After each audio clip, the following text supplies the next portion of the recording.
Alright, today's the day that we take Dino back to the vet to see how he's doing, and hopefully the vet says he's good to go. So, let's go get him.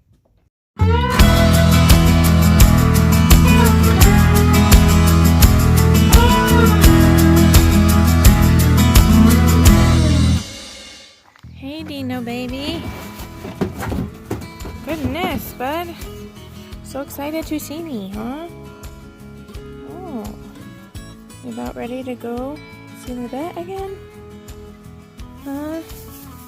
Gonna have to take down your home so we can get you out of there. Right. How do you feel about Dino going back to the vet? I feel good. I think he's using it a bit more.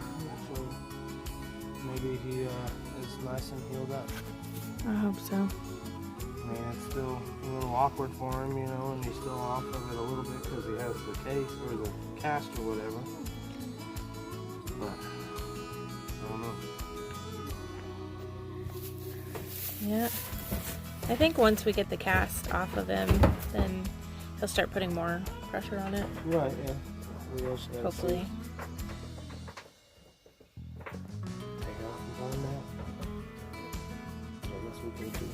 Alright. Gonna cut him free.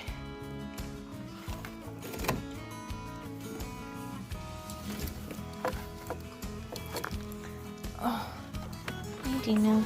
Come on. Hey, bud. Oh yeah, I got all kinds of food. Come here.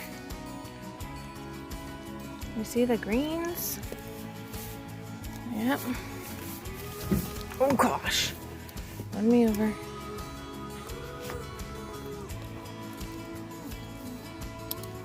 Alright. Time to take him to the car.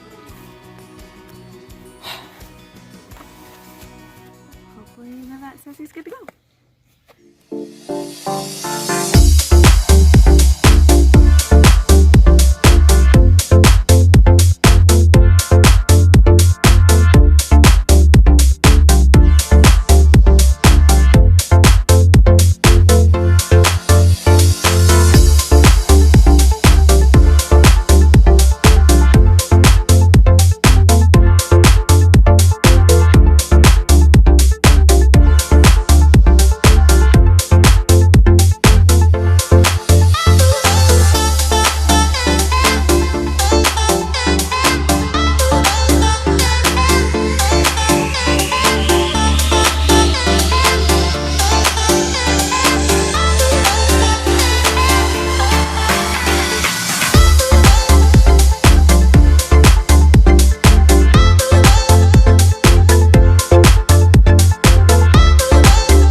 Poor Dino has to stay in it for another 3 weeks in his tiny little confined space.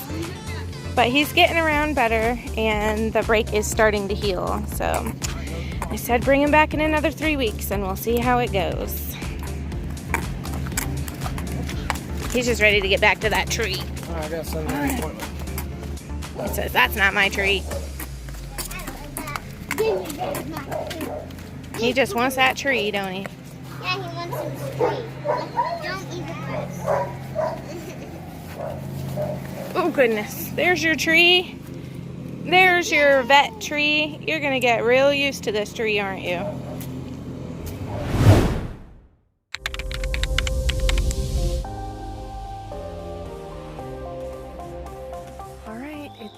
time to milk the goats. We've been milking for a little bit now, but I haven't shown it yet.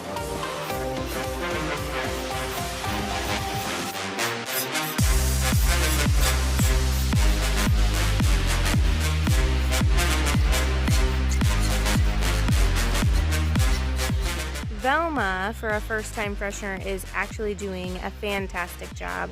She kicks a tiny bit, but nothing like what Sally does, which is crazy because Sally has been in milk 4 times now, and she still likes to kick. So we are strapping their legs currently, but I think with a little bit more time doing it, Velma won't need to be strapped. She'll just walk right up and we'll be able to milk without strapping her legs down, and she'll be all good to go.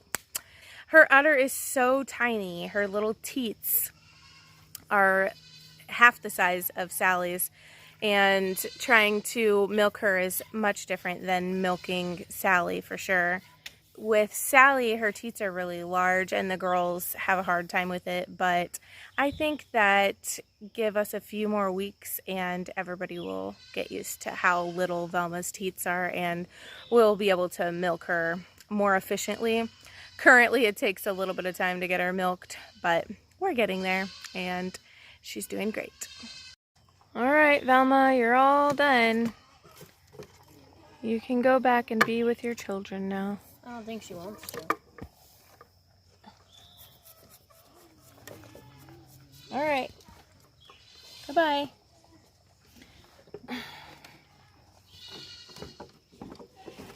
Oh. Sayonara. See you next time. All right, now we got Sally up here and we're gonna go ahead and milk her. As you can tell, her teats are much larger than Velma's. And she still likes to do all the kicking noise. Come on, Sally. You are just fine. You're used to this. Or you should be anyway.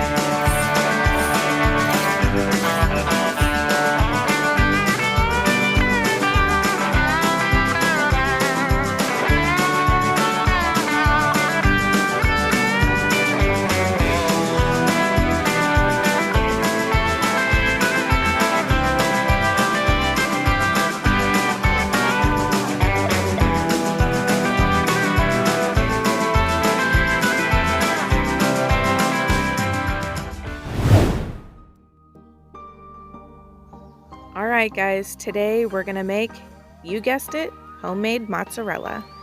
The first thing that we have to do is get some citric acid and mix it with a little bit of water. And then we're going to add this to our pot in just a minute. Now you're going to use an entire gallon of milk. It doesn't have to be goat's milk, that's just what we happen to have. You can use whole cow's milk straight from the store if you want to use the same recipe for it. You add it to the pot and add in that citric acid water mixture and then stir it a little bit and then start heating it up until you get to about 90 degrees. Once you hit 90 degrees, you're going to add in a liquid called rennet, and you can find them online or sometimes in the store. And then you're going to use this up and down mixing motion so that it can start separating the curds from the whey. Once you have the rennet mixed in really well, then you're going to cover it with a lid and let it sit for about 10 minutes or so. It may take a little bit longer depending on the type of milk you use, but it creates a thin layer between the whey and what will be your cheese curds. Once you've got your separation, you're going to cut it into chunks and then you're going to strain out all of your whey.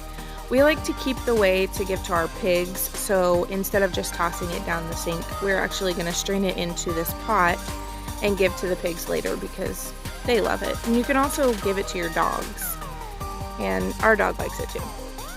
So now you have your cheese curds, and you're going to start heating it in 30-second intervals to give it your stretch and to get rid of all of the excess whey.